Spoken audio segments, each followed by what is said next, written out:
प्यारे बच्चों नमस्कार। इंजीनियरिंग मैथमेटिक्स के इस वीडियो में मैं आपका स्वागत करता हूं और आज हम इंजीनियरिंग मैथमेटिक्स के एक ज़रूरी टॉपिक के ऊपर बात करेंगे। हम लोगों ने पिछली क्लासेस में डबल इंटीग्रेशन को कंप्लीट किया। डबल इंटीग्रेशन में हम कैसे किसी भी दिए हुए रीजन के लिए एक्स और वाई की लिमिट्स निकालते हैं, हमने वो भी सीखा। और बेसिकली डबल इंटीग्रेशन जो होता था वो एक्स वाई प्लेन में स्थित किसी सरफेस आर या फिर किसी रीजन आर पर इवैल्यूएट होता था। Now we are moving to triple integral. और ट्रिपल इंटीग्रल में हम लोग थोड़ा और आगे बढ़ जाते हैं। ट्रिपल इंटीग्रल में हम किसी भी फंक्शन को किसी वॉल्यूम जो कि चारों ओर से रीजन्स या सरफेसेस से बाउंडेड होता है उस वॉल्यूम पर इंटीग्रल करते हैं। दैट्स व्हाई ये ट्रिपल इंटीग्रेशन होता है, क्योंकि किसी भी वॉल्यूम में 3 डायमेंशंस होते हैं, उसमें लेंथ भी होती है, विड्थ भी होती है और हाइट भी होती है। यानी x वेरिएबल भी होगा, y वेरिएबल भी होगा और z वेरिएबल भी होगा। तो दैट्स व्हाई यहाँ पर 3 इंटीग्रेशंस किए जाएंगे, एक बार x के रिस्पेक्ट में, एक बार y के रिस्पेक्ट में, एक बार z के रिस्पेक्ट में। ठीक है ना। और फिर यहाँ पर भी वही चीज इंपॉर्टेंट हो जाती है कि यहाँ पर भी जो इंटीग्रेशन का ऑर्डर है वो किस वेरिएबल के रिस्पेक्ट में पहले होगा, ये उस वेरिएबल की लिमिट से डिसाइड होगा। और अगर लिमिट्स से कंफ्यूजन क्रिएट होगा या लिमिट कांस्टेंट होंगी तीनों, या इस तरह से होंगी कि हम नहीं डिसाइड कर पा रहे हैं कि पहले किसके रिस्पेक्ट में इंटीग्रेशन होगा, तो वहां पर फिर ये जो लास्ट में इंटीग्रेशन के ऑर्डर दिए जाते हैं, ओके, उससे डिसाइड होगा। तो चलिए आइए, पहले ये सारी चीजें तो हम लोग बाद में बात करेंगे, लेकिन पहले हम लोग डेफिनेशन लेते हैं ट्रिपल इंटीग्रल की कि what is the definition of triple integral.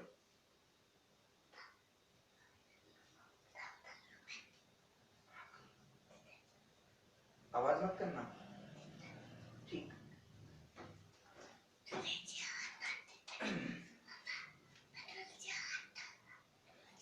नहीं नहीं, आवाज नहीं करना वरना बाहर जाओ।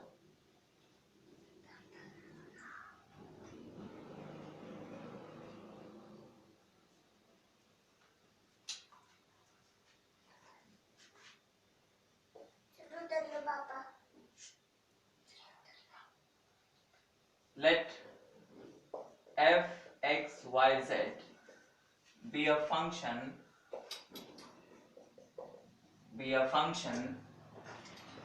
defined each point in 3D। Okay okay, specially बल्कि मुझे इसको यहाँ पर ऐसा ना कहते हुए ऐसे करना चाहिए।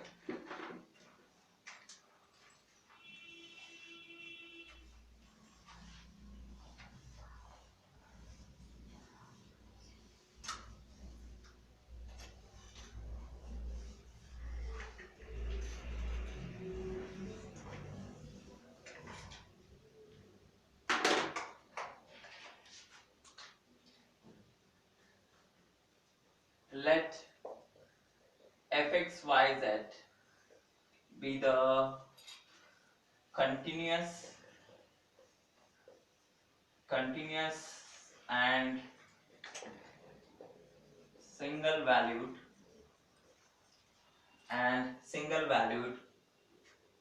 function of x, y and z। Okay,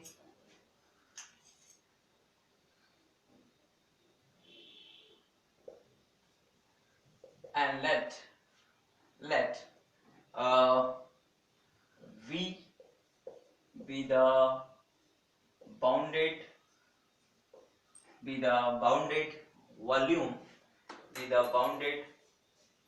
volume by surface S, right?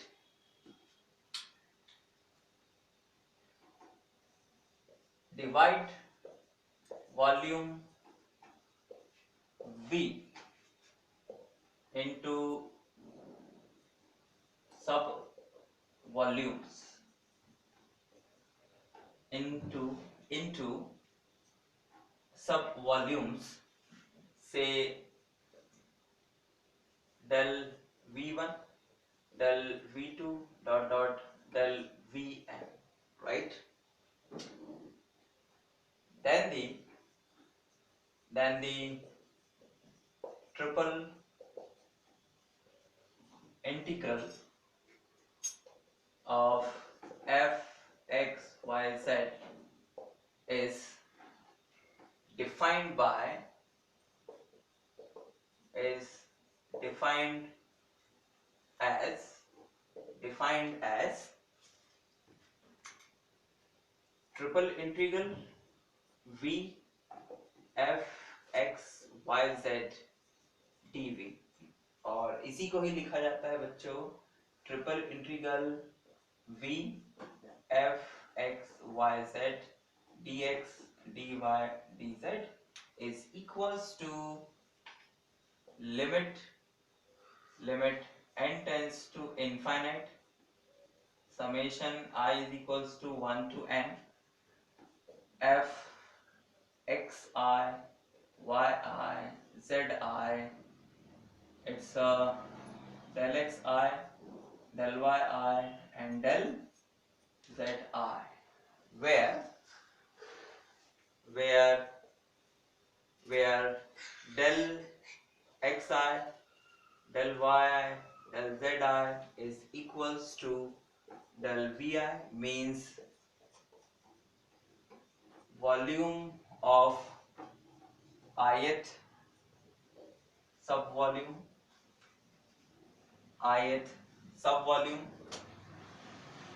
and xi, yi, zi be the any point in ith subvolume, right. और ये ट्रिपल इंटीग्रेशन डिफाइन होगा जब ये जो लिमिट है बच्चों, ये लिमिट क्या हो, एग्जिस्ट हो, ठीक है ना। तो आइए जरा आप जरा डेफिनेशन देखें कि what is the definition of triple integral. तो हमने यहाँ पर लिखा कि let f x y z be a continuous and single valued function of x y and z, let v be the bounded volume by surface s, यानी कि जो v है वो एक बाउंडेड वॉल्यूम है, चारों ओर से बंधा हुआ है ना, और चारों ओर से बंधा हुआ है तो नो डाउट उसके चारों ओर कुछ ना कुछ सरफेस होगी, ठीक है ना। जैसे कोई कमरा होता है 6 दीवारों से बंधा हुआ होता है, तो जो अंदर वाला स्पेस है दैट इज आर वी, और उसके चारों ओर जो बाउंड्री है दैट इज आर एस, वो सरफेसेस हैं जिसने उस वॉल्यूम को बांधे हुए हैं। तो एक ऐसा वी है, surface S, divide volume V into sub volumes से del V1, del V2, del Vn, यानी हमने उस वॉल्यूम को छोटे छोटे कई सारे वॉल्यूम्स में डिवाइड किया है ना। Then the triple integral of f x y z is defined as triple integral V f x y z dv is equals to triple integral over the V f x y z dx dA dy dz is equals to limit n tends to infinite I is equal to 1 to n f xi yi zi del xi del yi del zi. If this limit is exist then we say that कि ये जो triple integration है ये exist करता है। तो triple integral के लिए इस लिमिट का एग्जिस्ट होना जरूरी है, और अगर आप ध्यान से देखेंगे तो ये लिमिट है क्या एक्चुअल में, ये लिमिट वास्तव में क्या है कि आपने ith वॉल्यूम में उसके करस्पॉन्डिंग जितने पॉइंट्स थे उन पॉइंट्स का मल्टीप्लाई कर दिया है ना। और क्योंकि आप n टेंड्स टू इनफाइनाइट पर ये वॉल्यूम ले रहे हैं तो ये वॉल्यूम वास्तव में किसी और का नहीं, किसी एक पॉइंट का है। तो उस पॉइंट वॉल्यूम में उस पॉइंट के करस्पॉन्डिंग फंक्शनल वैल्यू का मल्टीप्लाई आप करें, और अगर ये डेंसिटी की तरह हो, ये डेंसिटी फंक्शन हो, तो density multiply by volume is equals to mass, यानी जो भी वो जो वॉल्यूम है, ठीक है ना, उस वॉल्यूम के हर एक पॉइंट पर अलग अलग अगर डेंसिटी है तो उस करस्पॉन्डिंग वॉल्यूम में उस डेंसिटी का मल्टीप्लाई करें, और जो भी उस छोटे से सब वॉल्यूम का मास होगा उसे आप लें, ऐसे ही सारे सब वॉल्यूम्स का मास कलेक्ट करें, उनको सम कर दें, then you will get the triple integral. यानी कि ट्रिपल इंटीग्रल की मदद से हम लोग क्या करते हैं, किसी भी वॉल्यूम का मास फाइंड करते हैं, ठीक। सो ये एक्चुअल में किसी भी ट्रिपल इंटीग्रेशन का जो रिजल्ट होता है ये वो है, क्या है, मास है। मतलब अगर यहाँ पर फंक्शन जो है वो यूनिटी नहीं है तो ये जो रिजल्ट आता है किसी भी ट्रिपल इंटीग्रल का ये मास है, अदरवाइज ये केवल वॉल्यूम होता है। तो यही एक्चुअल में हमारे रिमार्क हैं, तो हम उन रिमार्क को लिख देते हैं। और यहाँ पर एक चीज और, then the triple integral of f x y z over over over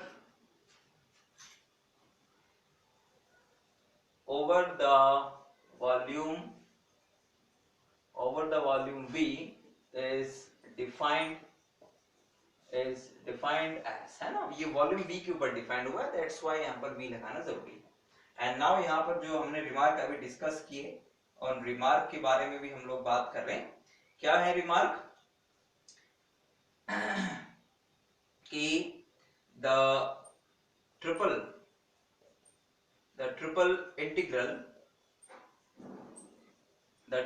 integral this one v f x y z dx dy dz is equals to what? It equals to mass of volume v if f x y z is a density function for v। अगर ये जो f x y z है ये density function हो किसके लिए? Volume v के लिए, तो that triple integral represent the mass of that volume. Remark number 2, what remark number 2? if f x y z is equals to 1 then triple integral v dx dy dz is equals to what? It is the volume, okay, it's a volume of v, यानी कि जो surfaces से bounded space है, volume है, उसकी जो numerical value है वो आपको दे देगा, है ना। जैसे कोई कमरा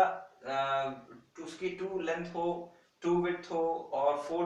उसकी हाइट हो, तो 2 multiply by 4 is 16 unit cube. तो ये 16 यूनिट क्यूब क्या है? उस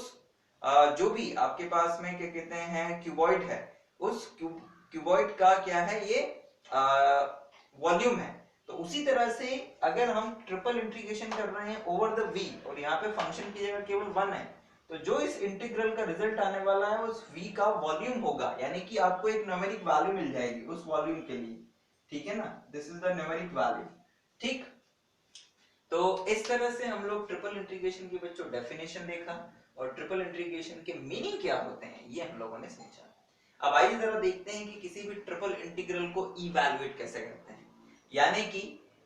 कैसे उसकी लिमिट अगर दी हुई हो तो कैसे उसे इवैल्यूएट करेंगे, किसके रिस्पेक्ट में पहले और किसके रिस्पेक्ट में बाद। Evaluation of triple integral,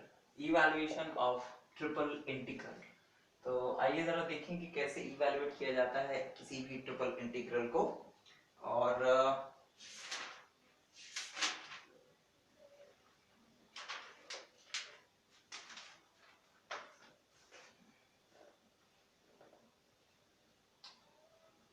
the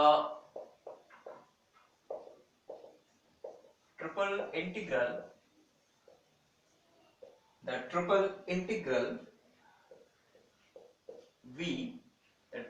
integral v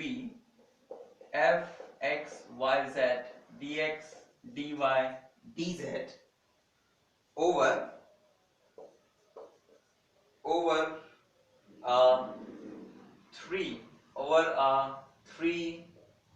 dimensional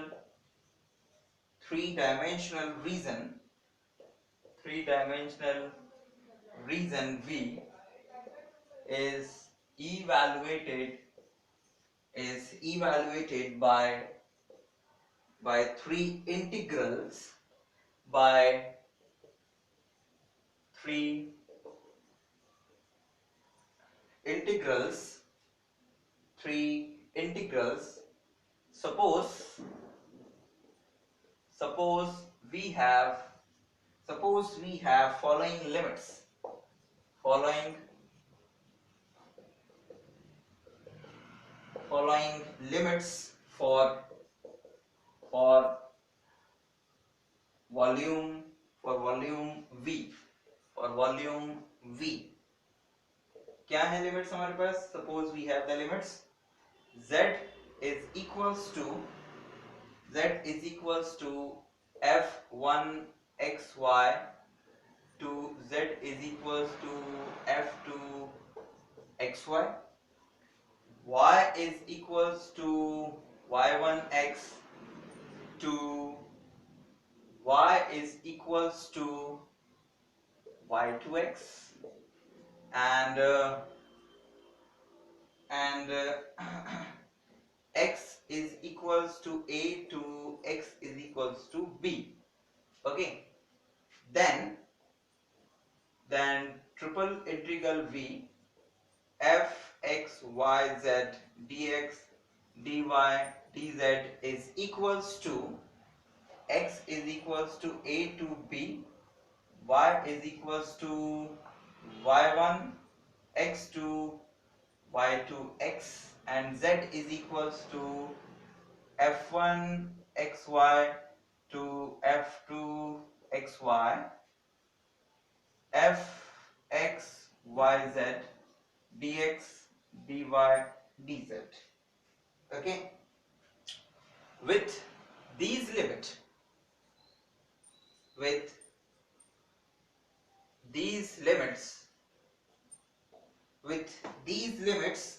triple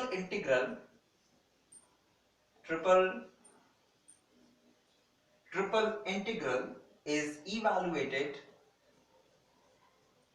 evaluated with respect to z first, then with respect to y, and last with respect to x, because the limits of x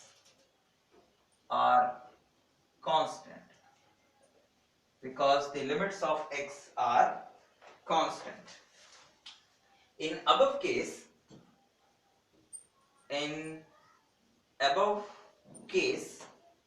we have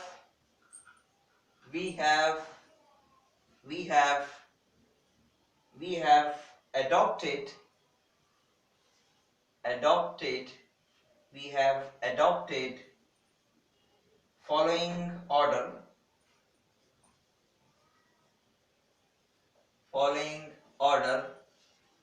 of integration,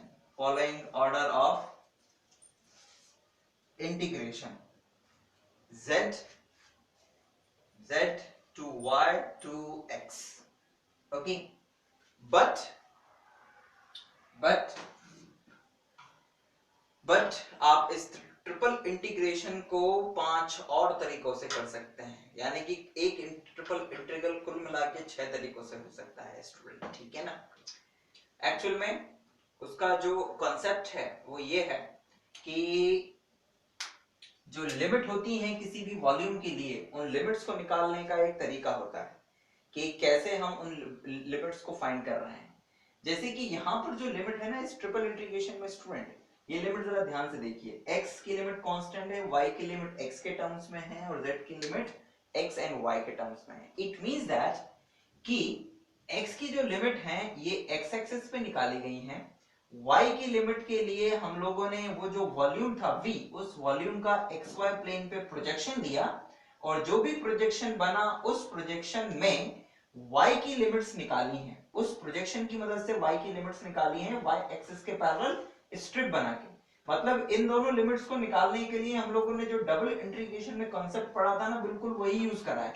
बस अंतर ये आया है कि ये जो तीसरी limit है ये निकालने के लिए हमने पूरे के पूरे जो वॉल्यूम है उस वॉल्यूम में z एक्सिस के पैरेलल एक पिलर बनाया, और उस वॉल्यूम में उस पिलर को हमने पूरा का पूरा, जहां से वो वॉल्यूम शुरू हुआ है वहां से और जहां पे वो खत्म हुआ है वॉल्यूम वहां तक उसे एक्सपेंड किया। और हमने ये देखा कि उस पिलर के बॉटम पर z की वैल्यू क्या है, तो जो भी z की वैल्यू होगी वो ये, और उसके टॉप पर जो भी z की वैल्यू होगी वो ये। तो ये इस तरह से आई z की लिमिट। और जब हम इस तरह से लिमिट लेते हैं, यानी कि x की लिमिट को x एक्सिस पे, y की लिमिट को xy प्लेन पर y एक्सिस के पैरेलल स्ट्रिप बनाकर, और z की लिमिट z एक्सिस के पैरेलल उस वॉल्यूम में एक पिलर बना के, तो इस केस में z की लिमिट xy के टर्म्स में आएंगी, y की लिमिट x के टर्म्स में आएंगी और x की लिमिट कांस्टेंट। तो इंटीग्रेशन का ऑर्डर होगा first with respect to z, with respect to y and last with respect to x। ये एक तरीका हुआ। हम इस तरीकों को चेंज भी कर सकते थे, यानी कि अगर हम y की लिमिट को y एक्सिस पे ले लेते, ठीक है ना, और x की लिमिट को parallel to x axis strip बना के लेते और z की लिमिट को फिर पिलर बना के ले सकते थे, या फिर हम x की लिमिट को x एक्सिस पे रहने देते, z की लिमिट को हम xz प्लेन पे जाके z एक्सिस के पैरेलल ले लेते और y की लिमिट को y एक्सिस के पैरेलल एक पिलर बना के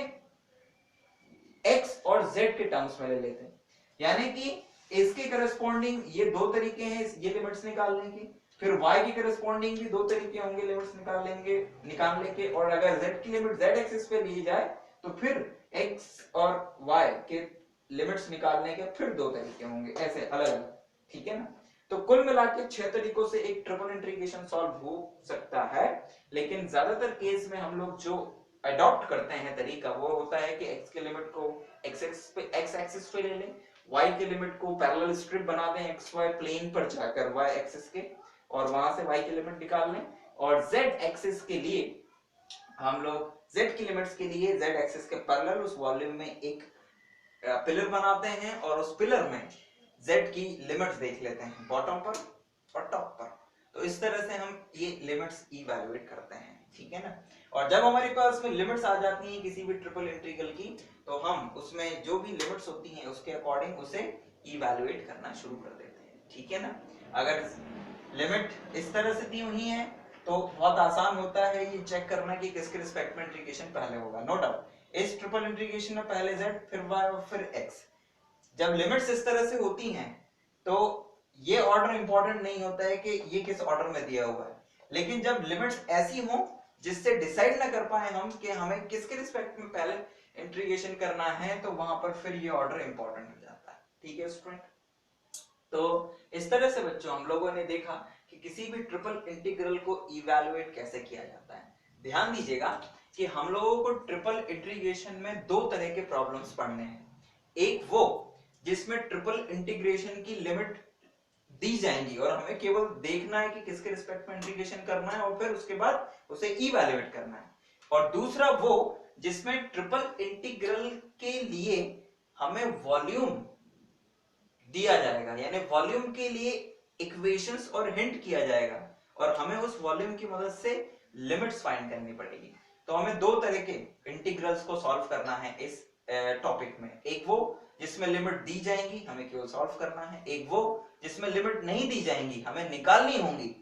और लिमिट्स निकाल के हमें सॉल्व करना है, ठीक है ना। एंड दोनों ही इंपॉर्टेंट पार्ट हैं, ठीक। तो आइए जरा पहले हम लोग उन इंटीग्रल्स को लेते हैं जिसमें लिमिट्स दी जाएंगी और हमें केवल उन्हें इवैल्यूएट करना है तीन इंटीग्रेशंस करके, ठीक है, बारी बारी से। तो आइए स्टूडेंट हम लोग इन तीन इंटीग्रल्स के ऊपर बात करते हैं, ठीक है ना। जरा ध्यान दीजिएगा कि जो पहला इंटीग्रेशन है उसमें जो लिमिट्स हैं वो तो बहुत क्लियर हैं। इसमें x और y दोनों है, तो मतलब ये z की लिमिट है, ये x है केवल तो ये y की लिमिट है, और ये कांस्टेंट है मतलब ये x की लिमिट है।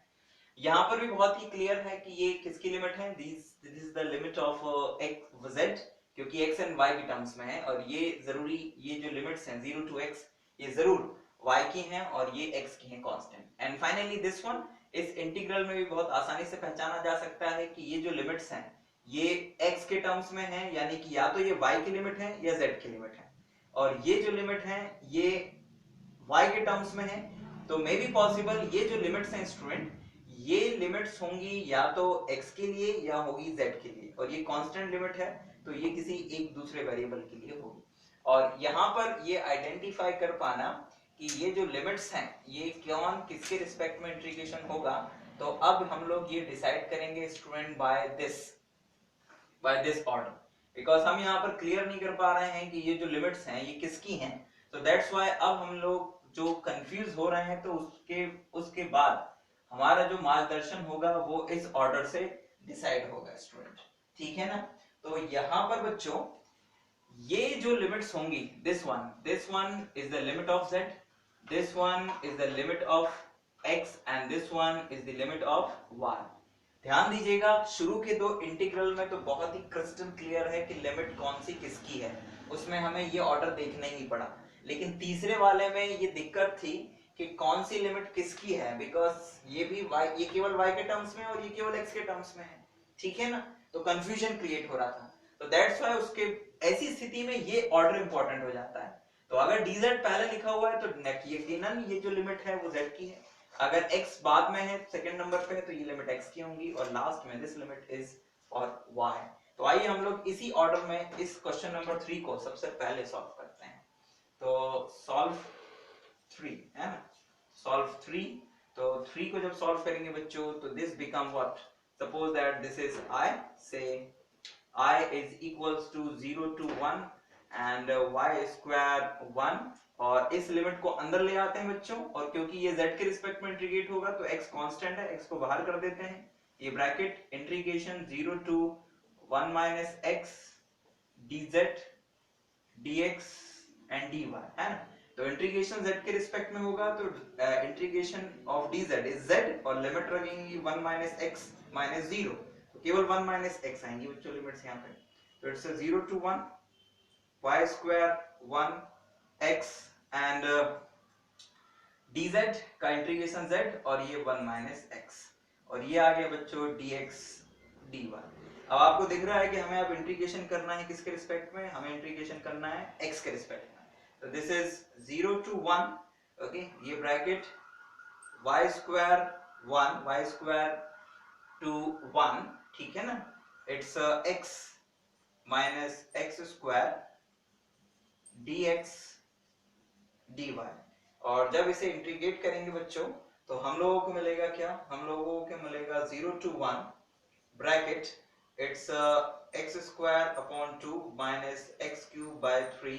and y square to 1 dy। Limit substitute करते हैं स्टूडेंट इसमें x का, तो लिमिट जब सब्स्टिट्यूट करेंगे तो हमें मिल जाएगा this is equals to 0 to 1 bracket upper limit पे मिलेगा बच्चों 1/2 minus 1/3, okay, and this is minus lower limit जब सब्स्टिट्यूट करेंगे तो जहां जहां x है वहां वहां y स्क्वायर सब्स्टिट्यूट होगा, तो it's y raised to the power 4, y raised to the power 4 upon में 2 and minus y raised to the power 6 upon 3, और ये बच्चों dy, ठीक है ना।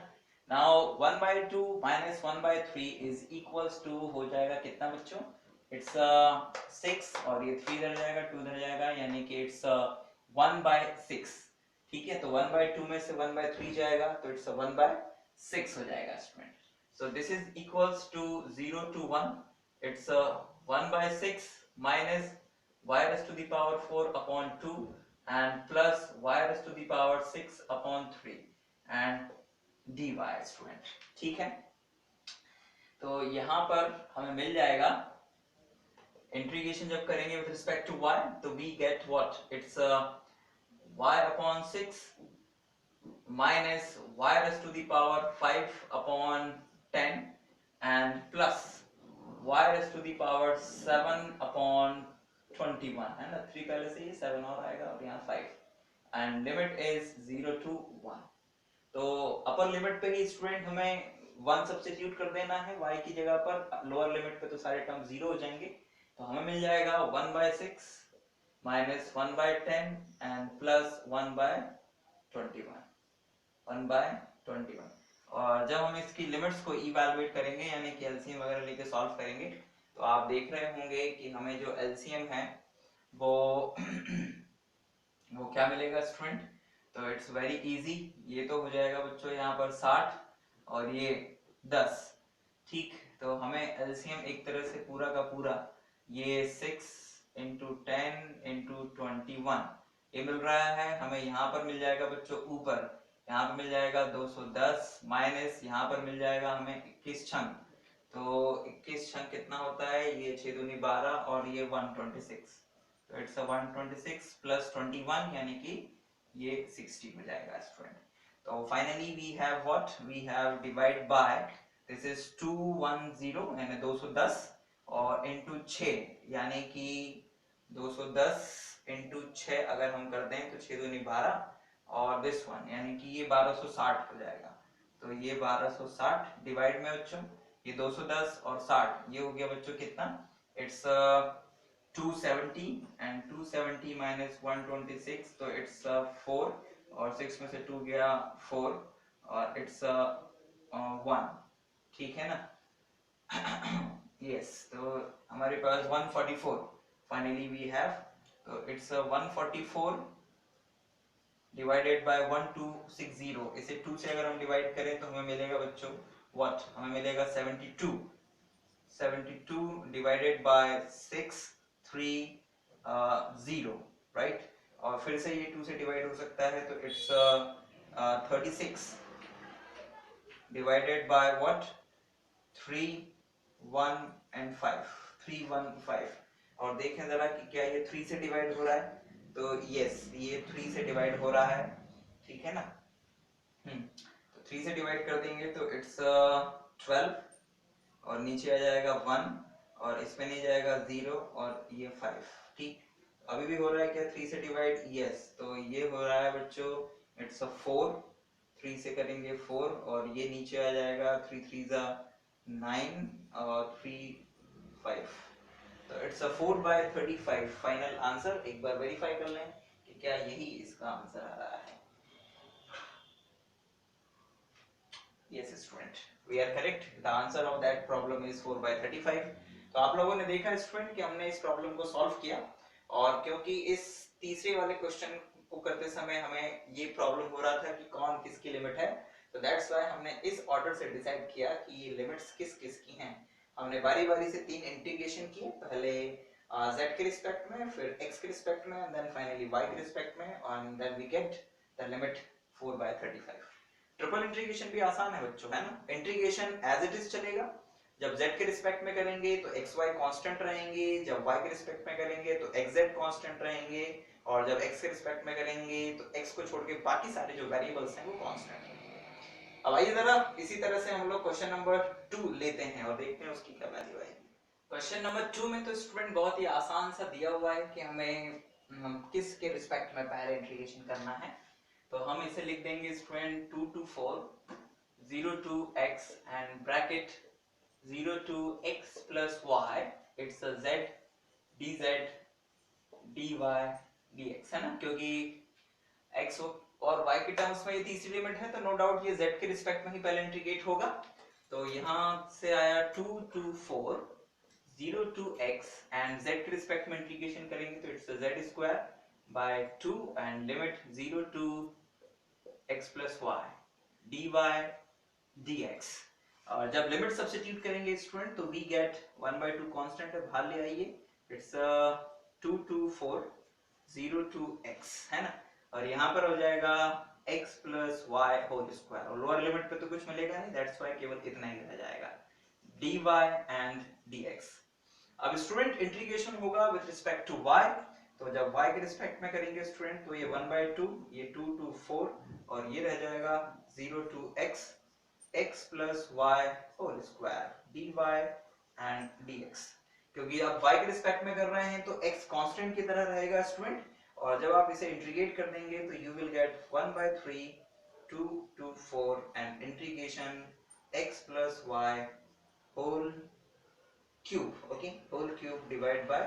3 and limit 0 to x ये dx। तो y की जगह बच्चों जब आप x सब्स्टिट्यूट करेंगे तो आपको मिल जाएगा कितना, you will get 1 by 3 2 to 4 2 to 4 जब, और ये सॉरी ये 1 by 3 पहले से ही था, सॉरी 1 by 2 था ये, नॉट 3, तो ये 1 by 2 और ये 3 का जब मल्टीप्लाई कर देंगे तो इट्स 1 by 6, तो ये 1 by 6 तो बाहर चला गया, लिमिट 2 to 4,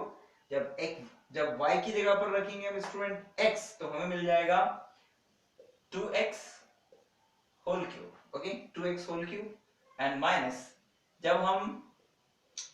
y की जगह रखेंगे 0 तो हमें मिलेगा केवल कितना, हमें मिलेगा केवल x क्यूब, राइट, हमें मिलेगा केवल x क्यूब। तो यहां से बच्चों हमारे पास जो लिमिट्स हैं वो लिमिट्स आ जाएंगी, जो रिजल्ट है वो आ जाएगा 2x whole cube minus x cube student, right. तो यहां से स्टूडेंट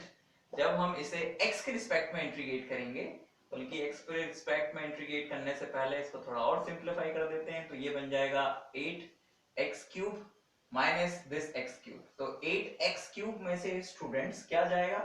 8x क्यूब में से माइनस हो जाएगा 8x क्यूब, तो it's 7x cube divide by sorry 7x cube dx। और जब 7x क्यूब को हम लोग इंटीग्रेट करेंगे विथ रिस्पेक्ट टू x तो we gate 1 by 6 7x raised to the power 4 upon 4 and limit 2 to 4 student, ठीक। तो ये हो जाएगा बच्चों 1 upon 24 6 चौक 24 और ये 7 को भी हम लोग बाहर ही कर देते हैं, और जब x की जगह पर बारी बारी से हम 4 और 2 लिखेंगे तो हमें मिलेगा 4 raised to the power 4 minus 2 raised to the power 4। तो 4 raised to the power 4 का मतलब होता है 4 चौक 16 स्टूडेंट, और 16 इंटू 16 4 चौक 16 16 चौक 64 और ये हो जाएगा आई थिंक 4 मल्टीप्लाई करना 64 का, तो यस 4 इंटू 4 इंटू 4 इंटू 4, ठीक। तो इट्स व्हाट 16 यानी 16 चौक, ठीक है, इट्स 256। तो 256 माइनस 4 416 16 तो इट्स 240, हमारे पास फाइनली इट्स 240। तो ये 7 अपॉन 24 इंटू 240 ये कैंसिल हो जाएगा, इससे कितने times, it's 10 times and it is equals to 70 and this is the answer of this integral. तो ये जो आंसर्स आ रहे हैं स्टूडेंट वास्तव में ये क्या है, this is the mass, actual में ये मास है, सारे जो रिजल्ट्स हैं ये मास हैं, ठीक है ना। किसके मास हैं, इन तीन लिमिट्स से बाउंडेड जो भी रीजन होगा उस रीजन की ये वॉल्यूम है। और अगर आप इस वॉल्यूम को देखना चाहें ना बच्चों xy प्लेन पे, तो एक्चुअल xy प्लेन पे नहीं 3D में, तो ये पता है आपको कैसा दिखेगा, ये ऐसा दिखेगा कि इन दो लिमिट्स को अगर हम लोग प्लॉट करें, तो इन दो लिमिट्स को प्लॉट करेंगे xy प्लेन पे, तो ये लिमिट्स पता है क्या होंगी, 2 to 4 मतलब ये रहा मान लो 2, ये रहा मान लो 4, और दूसरा है 0 to x यानी कि y is equals to x, ठीक है ना, और y is equals to 0, मतलब एक तरह से ये इस तरह से जाएगा, ठीक। यानी कि इन दो लिमिट्स को जब प्लॉट करोगे तो जो रीजन बनेगा वो ऐसा होगा, ठीक है ना। और z एक्सिस ये तो हो गया xy प्लेन में उस रीजन का प्रोजेक्शन,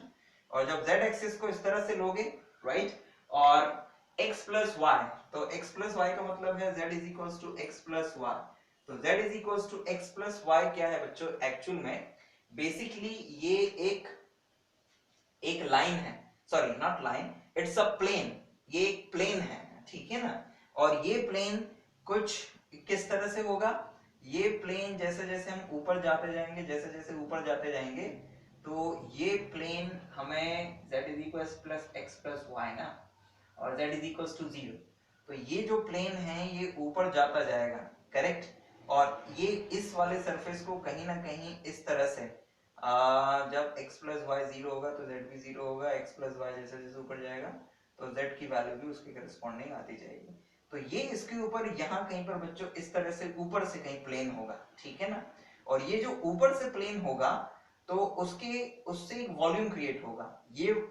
सरफेस xy प्लेन में और ये ऊपर कहीं पे ये प्लेन और उससे एक वॉल्यूम क्रिएट होगा, उस वॉल्यूम के ऊपर हमने इस फंक्शन को इंटीग्रेट किया है, किसको, z को, ठीक। तो that is the mass of that volume, उस वॉल्यूम का मास है एक्चुअल में। और यहाँ पर ये जो z है ये डेंसिटी फंक्शन की तरह काम कर रहा है, ठीक। अब आइए जरा स्टूडेंट हम लोग जो जो फर्स्ट इंटीग्रल है उसे सॉल्व करते हैं। तो इस इंटीग्रल में भी स्टूडेंट्स आपको दिख रहा है कि पहले हमें z के रिस्पेक्ट में इंटीग्रेट करना है। तो हम इसको लिखेंगे 0 to a 0 to x integral 0 to x plus y e to the power x plus y plus z, it's a dz dy dx, right. और क्योंकि z के रिस्पेक्ट में इंटीग्रेशन करना है तो ये जो e to the power x plus y है हम चाहें तो इसको बाहर कर सकते हैं, क्यों, because e to the power x plus y plus z को लिखा जा सकता है e to the power x plus y into e to the power z, तो ये कांस्टेंट की तरह बाहर चला जाएगा। तो हम इसको लिख सकते हैं कुछ इस तरह से it's 0 to a 0 to x e to the power x plus y bracket 0 to x plus y e to the power z dz, और ये dy ये dx, और z के रिस्पेक्ट में जब इंटीग्रेट करेंगे तो e to the power z का integration student e to the power z ही होगा। तो we have 0 to a 0 to x e to the power x plus y e to the power z का integration e to the power z and limit 0 to x plus y, right, x plus y dy dx, and this is equals to 0 to a 0 to x e to the power x plus y, और जब upper limit और lower limit रखेंगे बच्चों तो it's e to the power x plus y minus e to the power 0, है ना, e to the power 0 का मतलब आप सभी जानते हैं, इट्स 1। तो हमारे पास जो फाइनल रिजल्ट आया that result is equals to 0 to a 0 to x e to the power, जब इसका मल्टीप्लाई करेंगे तो it's e to the power 2x plus 2y, power add हो जाती है आप जानते ही हैं, and minus e to the power x plus y, right, dy dx, ठीक। अब हमें करना है y के रिस्पेक्ट में इंटीग्रेशन। तो जब y के रिस्पेक्ट में इंटीग्रेशन करेंगे तो जितनी भी x टर्म्स हैं वो सब कांस्टेंट की तरह रहेंगे, और हम यहाँ पर सेपरेट नहीं करेंगे, हम डायरेक्ट इंटीग्रेशन करेंगे। तो जब x के रिस्पेक्ट में y के रिस्पेक्ट में इंटीग्रेशन होगा तो इट्स 0 टू a, और y के रिस्पेक्ट में इंटीग्रेशन करेंगे तो it is e to the power 2x plus 2y upon 2, क्योंकि y का कोफिशिएंट यहाँ पर 2 है, minus e to the power x plus y, और डिवाइड में कुछ नहीं आएगा बिकॉज y का कोफिशिएंट 1 है, and limit 0 to x and dx। जहां जहां पर स्टूडेंट आपको y दिख रहा है वहां वहां पर क्या सब्स्टिट्यूट कर देंगे आप वहां पर सब्स्टिट्यूट कर देंगे x, ठीक है ना, यानी कि उसके लिए y is equals to x substitute करेंगे और उसके बाद y is equals to 0, है ना, ये दो लिमिट सब्स्टिट्यूट करनी है। तो it become 0 to a bracket, यहां पर तो आपको मिल जाएगा e to the power 2x plus 2x upon 2 and minus e to the power x plus x। Now ये तो अपर लिमिट सब्स्टिट्यूट हुआ, माइनस जब लोअर लिमिट सब्स्टिट्यूट करेंगे तो जहां जहां पर y है वहां वहां पर 0, तो आपको मिलेगा बच्चों e to the power 2x minus e to the power 2x upon 2 ये ब्रैकेट में, and minus e to the power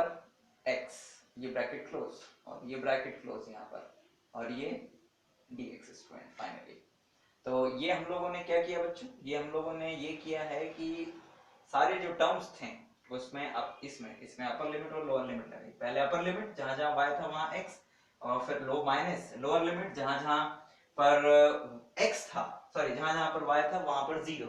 तो हमें मिल गया ये बच्चों, और इसे हम लोग लिख सकते हैं it's 0 to a bracket close, it's e to the power 4x upon 2 minus e to the power 2x, और इसका अंदर मल्टीप्लाई करेंगे तो it's e to the power 2x upon 2 and plus e to the power x dx student. और ये दोनों मर्ज हो गए, यानी कि ये भी माइनस है ये भी माइनस है, तो दोनों क्योंकि माइनस है और दोनों की power e to the power 2x है बच्चों, तो what it become minus half minus 1, तो ये बन जाएगा दोनों मिलके बच्चों, इसकी जगह हम लोग लिख सकते हैं minus 3/2 e to the power 2x, ठीक है ना। अब आइए जरा इसे x के रिस्पेक्ट में इंटीग्रेट करें और देखें हमें क्या मिलेगा। तो आप देखेंगे कि जब इसे x के रिस्पेक्ट में इंटीग्रेट करेंगे तो it's e to the power 4x divide by, ये 4 डिवाइड में आएगा तो it's 8 minus 3/2 e to the power 2x and into में ये डिवाइड में 1/2, नॉट डिवाइड में 1/2, 2 केवल, तो इट्स 1/2 डिवाइड में and plus e to the power x, no doubt यहाँ कुछ नहीं, इट्स 0 टू a, ठीक है ना। अब बारी बारी से स्टूडेंट लिमिट सब्स्टिट्यूट करिए, पहले अपर लिमिट और उसके बाद में माइनस लोअर लिमिट। तो आप देखेंगे कि आपको मिलेगा अपर लिमिट, तो जहां जहां x है वहां वहां a सब्स्टिट्यूट कर दीजिए, तो you will get e to the power 4a upon 8 and minus 3/4 e to the power 2a and plus e to the power a and minus जहां जहां x है वहां वहां पर 0, यानी कि it's 1/8, it's minus 3/2 and sorry 3/2 नहीं, it's 3/4 and it's plus 1, ठीक है ना। तो जब इसे पूरा का पूरा सॉल्व कर देंगे स्टूडेंट, तो एलसीएम तो आएगा इसका कितना, एलसीएम आएगा 8 और न्यूमरेटर में आएगा वैल्यू 1 और यहाँ पर आएगा माइनस का 6 और यहाँ पर आएगा प्लस का 8, तो 8 माइनस 8 सॉरी 8 प्लस 1 9 माइनस 6 यानी कि 3, हम लोगों के पास में आ जाएगा बच्चों ये 3/8 विथ पॉजिटिव साइन और ये माइनस पहले से ही यानी माइनस 3/8, तो हमारे पास बच्चों फाइनली आंसर आया e to the power 4a upon 8 minus 3/4 e to the power 2a and plus e to the power a and minus 3/8, तो this is the final answer, ठीक, ये तो अलग चीज है। तो इस इंटीग्रल को बच्चों जब लोगों ने सॉल्व किया इस इंटीग्रल का, that is also an important integral, तो हमारे पास में जो रिजल्ट आया है वो कुछ इस तरह से आया है, ठीक बच्चों। अब आप इसी तरह से और भी इंटीग्रल्स को इवैल्यूएट कर सकते हैं आसानी से, जिसमें कि आपको लिमिट्स दी हुई हो, बस आपको ध्यान ये रखना है कि किस वेरिएबल के रिस्पेक्ट में कैसे इंटीग्रेशन होगा, और जब आप जिस वेरिएबल के रिस्पेक्ट में इंटीग्रेशन करेंगे तो उसे छोड़ के रेस्ट ऑफ दी जो वेरिएबल्स हैं वो कांस्टेंट की तरह ट्रीट होंगे, बी केयरफुल, कांस्टेंट की तरह ट्रीट होंगे। जैसे मान लो कहीं पर ऐसा लिखा हुआ है, ऐसा लिखा हुआ है कि आपको इंटीग्रेशन करना है, ठीक है, ये ट्रिपल इंटीग्रेशन है और आपको इंटीग्रेशन करना है, पहले सपोज दैट यहाँ पर लिमिट दी हुई है कुछ 0 to x plus y, 0 to x and 0 to मान लो a, और आपको लिखा हुआ है यहाँ dz dx dy upon x square plus y square plus z square, तो अब क्योंकि z के रिस्पेक्ट में पहले इंटीग्रेशन होना है तो इसे छोड़कर बाकी ये दोनों कांस्टेंट की तरह ट्रीट होंगे, तो आप किसका फार्मूला लगाएंगे, आप 1 upon a square plus z square का फार्मूला लगाएंगे जब इंटीग्रेशन करेंगे, और जहां जहां पर a होगा a स्क्वायर होगा वहां वहां पर x square plus y square को यूज करेंगे। तो इस तरह के क्वेश्चंस भी आपको मिल सकते हैं, तो उन्हें करते समय आप इन बातों का ध्यान रखें, ठीक है ना। तो आई होप स्टूडेंट कि ये ट्रिपल इंटीग्रेशंस के क्वेश्चंस आप लोगों को समझ में आए होंगे। इनमें हमने ट्रिपल इंटीग्रेशन क्या होता है, उसके मीनिंग क्या होते हैं, ट्रिपल इंटीग्रेशन की मदद से क्या क्या इवैल्यूएट किया जा सकता है, हमने ये समझा। जब तीन लिमिट्स दी जाती हैं यानी लिमिट्स जब गिवन होती हैं तो कैसे पहचानते हैं कौन किसकी लिमिट है, किस ऑर्डर में इंटीग्रेशन को इवैल्यूएट किया जाता है, अगर लिमिट्स से कंफ्यूजन क्रिएट होता है कि किस वेरिएबल की कौन सी लिमिट है तो हम फिर इस ऑर्डर की मदद से इंटीग्रेशन को इवैल्यूएट करना शुरू करते हैं। ये सारी चीजें हम लोगों ने यहाँ पे समझी। फिर भी अगर आपको कोई डाउट होता है ट्रिपल इंटीग्रेशन में बच्चों, तो आप लोग अपनी क्वेरीज और डाउट्स हमसे जरूर शेयर करें, है ना, हम जल्द से जल्द उन्हें सॉल्व करने की कोशिश करेंगे और हम जल्दी नेक्स्ट वीडियो में फिर आपसे मुलाकात करेंगे student. So thank you very much for watching this video.